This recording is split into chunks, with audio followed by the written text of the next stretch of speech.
All right, we're gonna go over T-spine. T-spine can be done upright or supine on the table. We're gonna do it on the table today. You do use a 14 by 17 lengthwise for this.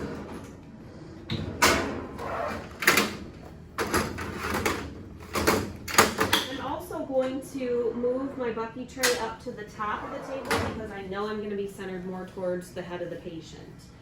I wanna make sure, again, that I am in transverse detent, that I picked my table bucky, and I have a 40-inch SID.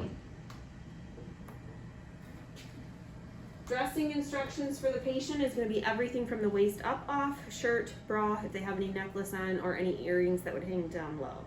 Put the gown on so that the ties are in the back. History, you're going to ask your patient if they had an injury, what happened, if they didn't, what's going on with their back, if they get any pain or numbness in their arms or their legs, and also, if they have any limited range of motion, previous injuries or surgeries. So for the T-spine, I would have my patient come and lie down on the table for me on their back, head on their pillow, feet are going to go this way. With the T-spine, we do have a curve in our back when we lay down. So what I want to do first is make sure that my patient is straight on the table. I'm going to have you move your shoulders to the right just a little bit. Good. And then bend your knees up to take the curve out of the spine. I'm going to align my tube and bucky.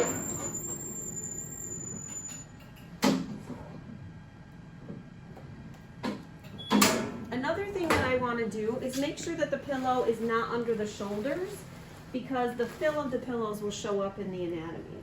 So you want to give them the support of it under their head, but not under their shoulders. I'm going to collimate to 17 inches in length, but I usually only collimate to about 6-7 inches in width. My central ray is at T7.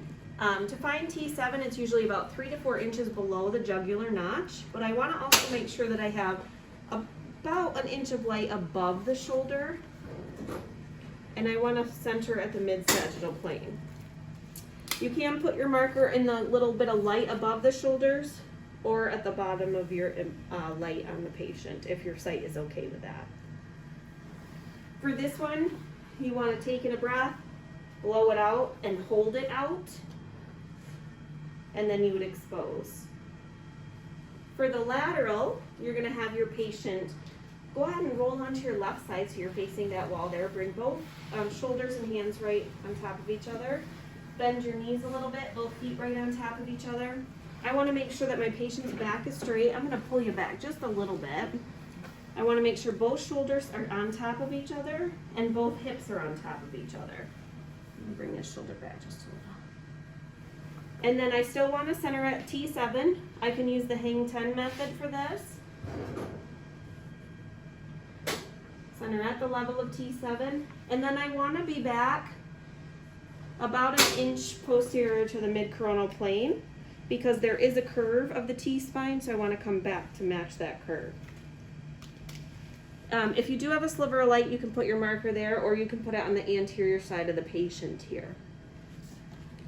And again, for this one, they do a breathing technique. So you would tell your patient to take short, shallow breaths or breathe normally, and you would increase your exposure time to about 3 seconds. After this one, you're going to do the swimmer's view. The swimmer view can be done at 40 inches or 72 inches. It's a little hard to get 72 inches on the table, so you can just raise your tube up. Usually I go to about 48 inches. Then what I'm going to do is have my patient bring your right arm down alongside your body. I'm going to take your pillow, and then I want you to bring your left arm up under your head and relax it right down on it. I'm going to keep about a 10 by 12 collimation size. And I'm going to center 1 inch above the jugular notch, which is a little hard to see when they're laying down like this. So if you center right where the neck and shoulder meet, that's going to be about 1 inch above the jugular notch. You want to make sure that you have light to the EAM so that you can count all of the cervical vertebrae. And then you should have light rounding down on your shoulder just a little bit to get the overlap from the lateral thoracic spine as well. You can put your marker here in the light if you have the space there. And then again, I would tell my patient to take in a breath, blow it out, relax that right shoulder down as much as you can, and hold nice and still, and I would expose.